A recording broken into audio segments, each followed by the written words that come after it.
the Paris Peace Agreement on Cambodia is an international treaty. Any international treaty must be respected, because otherwise it will set a very bad precedent, very bad example for other international treaties. The credibility of the signatories and the credibility of the international community is at stake. So I would like to draw first a lesson from the implementation of the Paris Peace Agreement on Cambodia. Definitely, the UN left too soon, because you cannot bring back democracy, restore democracy, just in 1 year or 2 years. Otherwise, the non-democratic, the anti-democratic force will take over and will dominate the situation again. I think the lesson has been learned in the former Yugoslavia, when the United Nations forces remained longer, more than 2 years. And also in East Timor. East Timor was a success story because the UN remained long enough to stabilize the situation, to allow democracy to take roots, which is not the case of Cambodia. There are three aspects, three chapters in the Paris Agreement. One is related to peace. The second is related to reconstruction after the war. And the third is related to democracy or democratization. I think for the first two part, it is relatively satisfactory because the war was ended. There was a massive injection of funds, international assistance to help the reconstruction of Cambodia. What is really problematic and very disappointing is the chapter on democracy.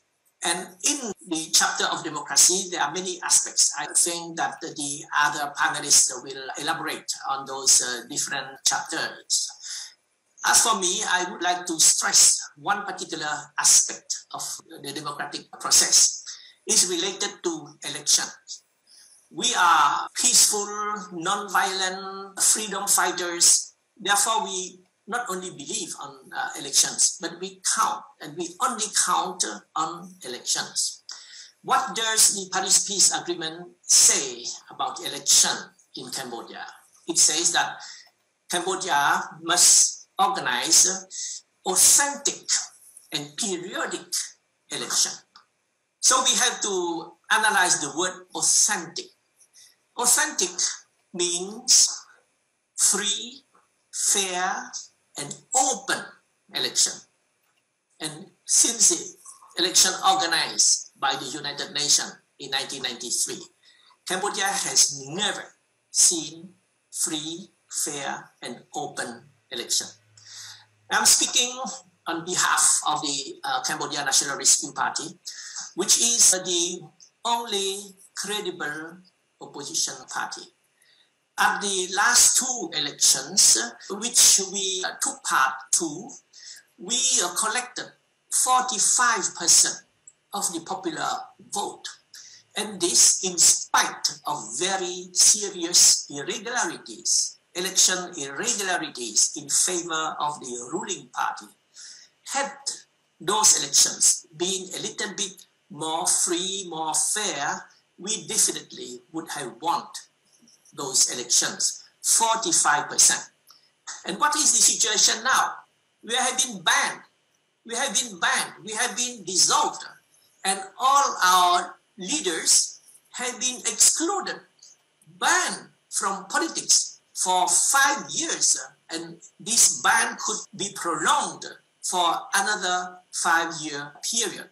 And after we being banned, our party dissolved, the ruling party organized a fake election without any participation of the CNRP. Then they managed to win 100% of the seats at the National Assembly.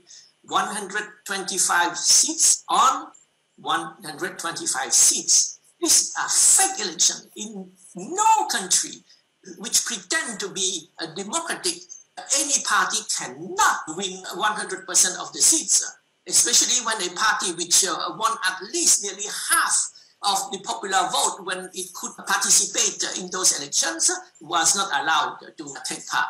And now the election, we can see there's no way the election can be considered free, given the atmosphere of fear and intimidation, even of terror.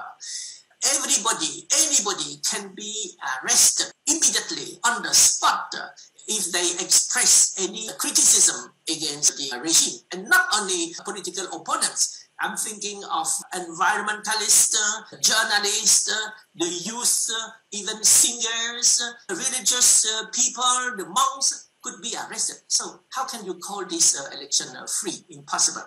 And fair.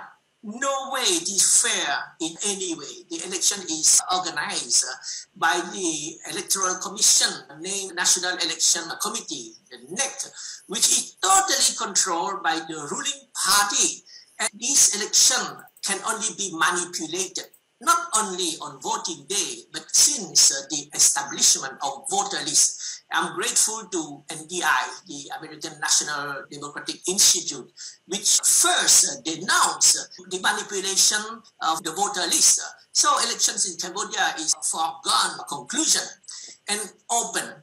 Now Hun Sen chooses his opponents. He does not allow any real opponents who would be independent, which would not need his money, which is not afraid of his threat. We would not be allowed to take part. So proper elections is very crucial. And what can we do to ensure better elections in the future, especially next year in June 2022, there will be commune or local elections. And the following year, in July 2023, there will be national elections. Then Cambodia really will be at the crossroad if a free and fair and open election are allowed to take place. I think the West should use its soft power more than any sanctions, threat, etc. It's soft power because the West is the position, and only the West is in the position to set the standard for legitimate elections. And only legitimate elections can bring about legitimate government. I think Hun Sen will be sensitive if Western countries say that we would not recognize any election which are not in line with what the Paris Peace Agreement has stated. Authentic, meaning free, fair, and open election. And this would have far-reaching consequences if the Western, including the United Nations, which have been sponsoring the Paris Peace Agreement, if the next election are not in line with international standards. I think the world community, except maybe China, should say that no, these elections are not valid, are not legitimate. And any institution, any government stemming from such an election will not be considered legitimate. This would have far-reaching consequences on the Hun Sen regime. So Hun Sen will have to consider twice before going on with his plan to organize fake elections.